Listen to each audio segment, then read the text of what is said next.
నమస్తే మిత్రులారా, ఈరోజు ఈ వీడియోలో మనం కొత్త విషయాన్ని తెలుసుకుందాము. అదే మన కలియుగ దైవమైన తిరుమలేశునికి అందించే దివ్య నివేదనలు. సర్వ జగద్రక్షకుడైన ఏడుకొండల వాడికి నైవేద్యం ఎప్పుడు సమర్పించాలి, ఏమి సమర్పించాలి, ఏ పదార్థాలు ఏ కొలతలతో ఉండాలి, ఎవరు వండాలి, ఎవరు సమర్పించాలి వంటివన్నీ ఆగమశాస్త్రంలో స్పష్టంగా పేర్కొన్నారు. అచ్చంగా దాని ప్రకారమే తిరుమలలో ప్రసాదాల తయారీ సమర్పణ జరుగుతుంది. ప్రసాదాల తయారీ కోసం మామిడి, రావి, పలాస వృక్షాల ఎండు కొమ్మలనే ఉపయోగిస్తారు. పాలుగారే చెట్ల కొమ్మలు, ముళ్ళ చెట్లు కానీ వంటకు వినియోగించరు. ప్రసాదం వండేవారు వంట సమయంలో కానీ తర్వాత కానీ వాసన చూడరు. వాసన సోకకుండా ముక్కు నోటికి అడ్డుగా వస్త్రం పెట్టుకుంటారు. ఇక శ్రీవారికి సమర్పించేదాకా బయట వారెవరూ దాన్ని చూడకూడదు. నైవేద్య సమర్పణ. ప్రసాదం సమర్పించడానికి ముందు గర్భాలయాన్ని నీళ్లతో శుద్ధి చేస్తారు. గాయత్రి మంత్రం జపిస్తూ నీళ్లు చల్లుతారు. వండిన ప్రసాదాలను మూత పెట్టిన గంగాలాల్లో దేవుడి ముందు ఉంచుతారు. స్వామి ప్రసాదాలు నైవేద్యం సమర్పించే అర్చకుడు మాత్రమే గర్భగుడిలో ఉంటారు.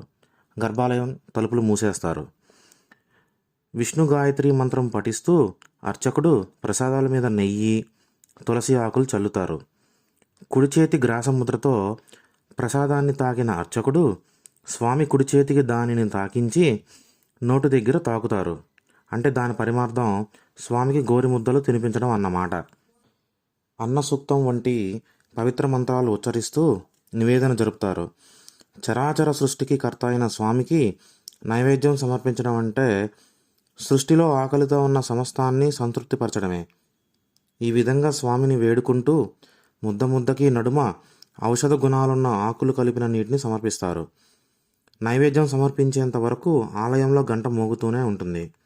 ఇది స్వామిని భోజనానికి పిలుపుగా భావిస్తారు. రోజుకు 3 పూటల స్వామికి నైవేద్యం సమర్పిస్తారు. ఉదయం 6-6:30 గంటల మధ్య బాలభోగం, 10-11 గంటల మధ్య రాజభోగం, రాత్రి 7-8 మధ్య శయనభోగం సమర్పిస్తారు. తిరుమల గర్భగుడిలోని స్వామి మూల విగ్రహం ఎత్తు 9.5 అడుగులు. దీనికి అనుగుణంగానే స్వామికి ఏ పూట ఎంత పరిమాణంలో ప్రసాదం సమర్పించాలో కూడా శాస్త్రంలో నిర్దేశించారు. నైవేద్యం సమర్పించిన తర్వాత భక్తులకు దీనిని పంచుతారు. ప్రత్యేక రోజుల్లో ప్రత్యేక నైవేద్యాలు కూడా సమర్పిస్తారు. ఉదయం బాలభోగం, మాత్రాన్నం, నేతి పొంగలి, పులిహోర, దధ్యోజనం, చక్కెర పొంగలి, చక్రాన్నం, రవ్వ కేసరి. మధ్యాహ్నం రాజభోగం, శుద్ధాన్నం, పులిహోర, గుడాన్నం, దధ్యోజనం, సీర లేక చక్రన్నం నివేదిస్తారు. రాత్రి శయనభోగం, మరీచ్యన్నం అంటే మిరియాల అన్నం, దోశ, లడ్డు, వడ, శాకాన్నం అంటే శాకాన్నం అంటే వివిధ కూరగాయలతో కలిపి వండిన కదంబం. మధ్యలో అల్పాహారాలు లడ్డు, వడ, అప్పం, దోశ. ఏ పూట ఏ నైవేద్యం.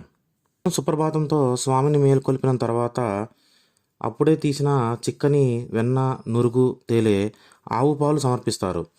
తోమాల, సహస్రనామ అర్చన సేవల తరువాత నువ్వులు, సొంటి కలిపిన బెల్లం నైవేద్యంగా పెడతారు. ఆ తర్వాత బాలభోగం సమర్పిస్తారు. దీంతో ప్రాతకాల ఆరాధన పూర్తవుతుంది. సర్వదర్శనం మొదలవుతుంది. అష్టోత్తర శతనామ అర్చన తర్వాత రాజభోగం సమర్పణ జరుగుతుంది. మళ్ళీ సర్వదర్శనం మొదలవుతుంది. సాయంకాల ఆరాధన తర్వాత గర్భాలయం శుద్ధి చేసి స్వామిని తాజా పూలతో అలంకరిస్తారు. అష్టోత్తర శతనామ అర్చన తర్వాత శయనభోగం సమర్పిస్తారు. స్వామిని తాజా పూలతో అలంకరిస్తారు. అంతటితో అయిపోయినట్టు కాదు. అర్ధరాత్రి తిరువీసం పేరుతో బెల్లపు అన్నం పెడతారు. ఇక పవలించే సమయం దగ్గర పడుతుంది.